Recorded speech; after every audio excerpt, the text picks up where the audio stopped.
黨嘅人士咧，佢哋係咧可以講得難聽一啲死剩種啦咁有成千人咧就逃到嚟呢一度逃嚟呢度，經過咗愛悉尼嗰個遺跡咧都唔夠嘅，嗰度都成8個啦，真係殺到手軟咯喎！然之後10個咧再抽1個出嚟就殺其中9個，咁最後只係1個人違反律法。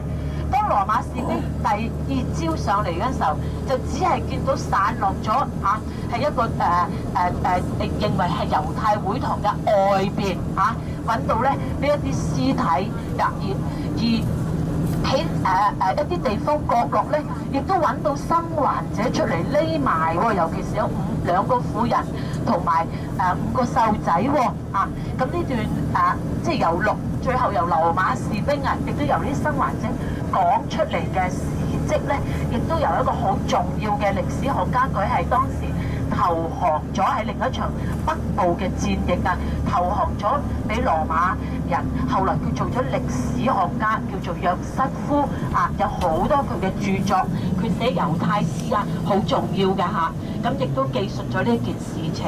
好啦，我喺度停一停咧，要攞呢個停車證票。嗱，你預備落車咧，記得帶帽帶水嘅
組織啦、學校啦，我講咗啦，係嚟呢度參觀㗎嘛。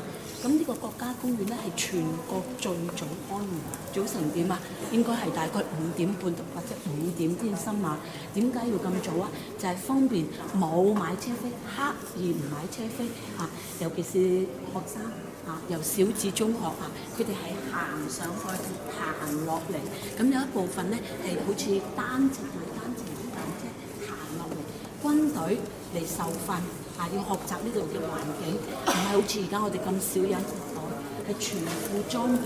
我見過呢度幾次好似女兵，包括埋嗰個護膝行山鞋護膝鞋咧成個套裝天線服務機係60公斤，係女仔要行上。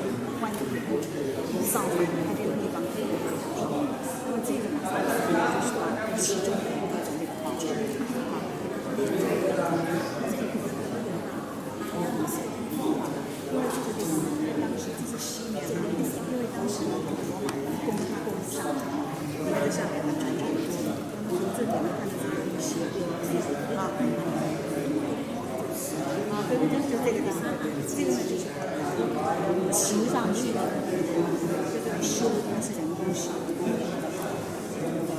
林江瑶啊，呢度，我呢個斜光，睇唔睇到啊？好似唔需要啦，大家都睇到啦。但你哋移動嚟就得㗎啦，你哋喺前邊睇唔到西邊㗎啊！咁呢度嘅骨脊，呢個就係人工打造嘅斜光啊！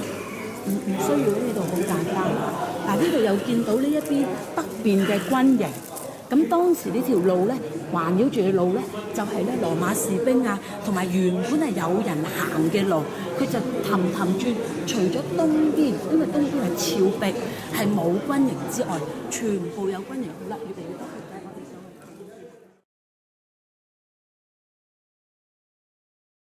我哋上去。But it is also an historic episode that the talented historian and writer Josephus Flavius wrote about almost 2,000 years ago. His account contains all the elements of a fantastic drama in which Jews, Romans, and idealists fight to the death. It's no wonder that Hollywood jumped at the opportunity to tell this fascinating story. With an impressive set and thousands of extras, they created a colossal film featuring the rebel leader Eleazar, son of Yair, and the Roman commander Flavius Silva in the leading roles. However, in the movie, unlike real life, no one really deals with the dilemmas or personal struggles, and certainly not with the more problematic aspects of the story. Then where should we start our story? We could start with the Hasmoneans, who were the first to discover the advantages of this isolated cliff in the heart of the desert. Or we could start at the end, with a dramatic project of the Masada excavations, with Yigal Yadin, the head of the excavation team, who would stand on the mountain and read Josephus Flavius' description of the account, and everyone around him could actually hear the echoes of the fighting. Or we could start the quest with King Herod. Herod, who ruled under the auspices of the Romans, built himself a magnificent fortress here on the mountain, which was to be his sanctuary in troubled times, and believe me, he really had troubles. Herod, like any other king, built his palaces to the highest standards of his day. One of them is this Western Palace. Herod's architect was probably a short guy. Here he built himself a bathhouse, and he would put his lamp here and enter his bath. What can I tell you? This king loved the good life. Until now, we spoke about Herod. It wasn't the splendor of Herod's style that made Masada what it is today. The year is 66 AD. The Jews rebel against the Roman Empire. 4 years later, the temple is destroyed. Jerusalem falls. Everywhere else, the rebels were suppressed. Masada is the last stronghold where there are still Jewish rebels. And believe me, they didn't need Herod's palaces. The rooms in the wall were divided and used as living quarters. They lived from food in the storerooms, and they drank water from the cisterns, kindly left behind by Herod long ago. Right from the beginning of the excavations, signs of the rebels were found elsewhere, in the palaces, in the ritual baths, and in particular in the wall. The deepest experience I went through in Masada was when they found in this particular room the first piece of scroll. To see Hebrew letters coming out of the ground, the same letters which are used until today. Later, more fragments of scrolls were found. One I found with my own hands, but the first experience is unforgettable. Throughout the revolt, groups of refugees sought asylum on the mountain. About 1,000 rebels gathered at this fortress in the heart of the wilderness. In 73 AD, the Romans' 10th Legion arrived with thousands of armed soldiers who deployed themselves around the mountain. An enormous war machine. And the movies do it best. After the Romans, of course. The Romans build an attack ramp. The besieged rebels roll stones down it. The Romans lift a tower to the top of the ramp, equipped with a battering ram to smash the wall. The besieged erect a wood and earthen wall to sustain the blows of the battering ram. The Romans burn it, but the wind almost burns their own tower. Then the wind veering is by divine providence to the south, blowing with full force in the opposite direction, flung flames against the wall, which now was all ablaze. And in the evening, when the wall was burnt and breached, the Roman army returned to its camps, assured that the whole affair would be over by morning. But Eleazar had ideas of his own.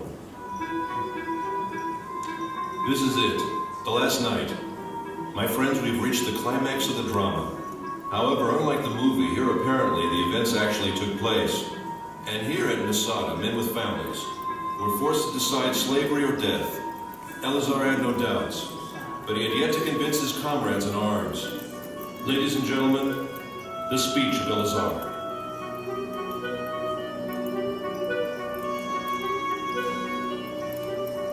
Oh, my loyal followers, the time has now come that obliges us to make that resolution true in practice. Let our wives die before they are abused, and our children before they have tasted slavery, and preserve ourselves in freedom as an excellent funeral monument for us, as we have preferred death before slavery. Once Iga El-Yadin was asked what was the most important artifact he found on Masada. Dozens of priceless objects were found here, he answered, but if I must point to one find, it would be these ostraka. These potsherds. These may be the lots that I'm holding now. Potsherds on which the rebels wrote their names. 10 men who were chosen were the only ones who remained. Their equipment had already burned, and each of them had already killed his wife and children. Then they drew the lots. Who would kill the 9th man and fall on his own sword? And in the morning the Romans arrived, and besides 2 women and a few children, everyone was dead.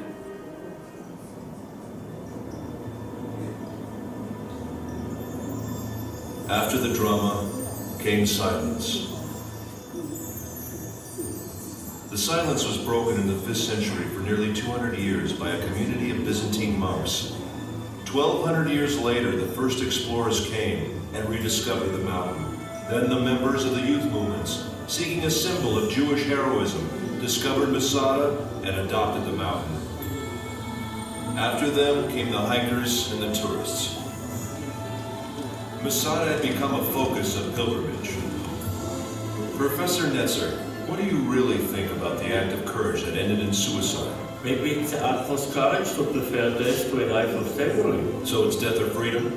Yes, death as a free man or slavery in the hands of the Romans. Which choice would you make? No matter what, Masada has become a symbol of staunch resistance against a fierce enemy.